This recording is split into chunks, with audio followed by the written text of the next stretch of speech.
Why do we not have a, quote, good confirmation program that reaches our young people and prepares them to go out as good, solid Catholic Christians? Very good question. And I know where you're coming from. And I know in many places, among other things, the confirmation programs quite often are weak, very weak. Now, you know what the Sacrament of Confirmation does. The Sacrament of Confirmation confirms you in your faith, makes you stronger. There's an outpouring of the Holy Spirit that's involved. Why don't we have good programs? Let me tell you the answer. I'm asked those kinds of questions all the time. And as I said before about learning principles, here's a principle. It always comes back to a person. Whatever it is, any kind of education or formation or leadership, it always comes back to an individual human being. When I was in the seminary, we had pastoral work. We had to go like one day a week to a parish and teach catechism or do some pastoral work as part of our training. I remember being sent to a parish that had an absolutely horrendous catechetical book they were using. It was useless. It was absolutely useless. It didn't contain any solid doctrine. It was totally unhelpful for conveying the faith. And so, but you know, hey, I was a private at that point in time, and I couldn't make up policy. I had to do what they wanted. So I would take the book to the class every night when I went to teach that catechism class. I'd take it, and inside of it, I had a good book.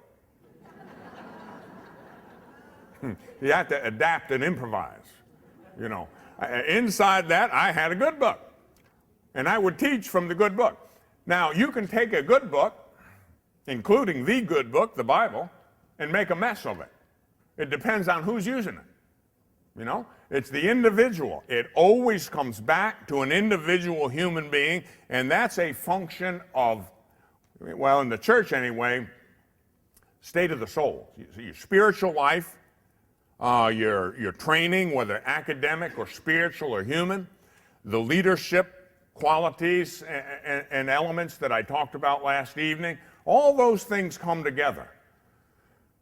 We have not done a good job for many years in the church. I've often said if the Catholic Church was a military unit, it'd get wiped out in the first engagement. If it was a corporation, it'd be bankrupt. Football team, it'd lose every game. But it's not any of those things. It's not a human institution, it's a divine institution. Hence, despite the deficiencies of the individual members of the church will go on, because Christ is the head of the church, the Holy Spirit is the soul of the church. But that should not be used as an excuse not to try to achieve excellence. Leadership, once again, leadership is the key.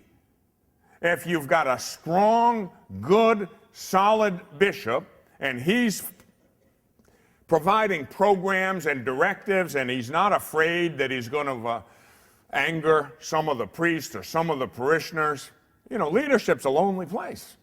You have to be willing to make decisions and take heat. If you're not willing to make decisions and take heat, get out of the kitchen. In plain English, leadership requires things. Leaders have to make decisions, hopefully with the inspiration of the Holy Spirit, and have the courage and conviction to carry them out. Sometimes they don't. Courage, conviction is sorely lacking in many cases.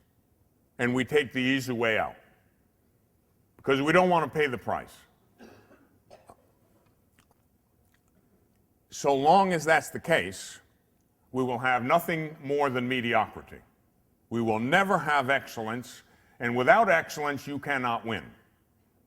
You cannot win. And so, like the director of priestly formation in my seminary once told us, he said, look, you do it right. You know, the other guy may not be doing it right. The other guy may be a walking disaster. You do it right. That's like they could tell me, look, you have a big mouth, you talk too much, we don't like the way you talk, shut up. Okay. You know, don't talk about this and don't talk about that. Okay, take away my faculties. And if I don't have that commission to preach, I don't have that obligation to preach. And so you want to shut me up, then shut me up through channels, do it, and I'll obey right away. But so long as I have it, I'm doing it in accordance with my conscience. I must, and so must you. And until we have that attitude, until we're not afraid to rock the boat, until we're not afraid to step outside the meager confines of mediocrity, we will never have excellence in anything. I don't care where it is. Corporate world, military, church, the principles are all the same. They carry over.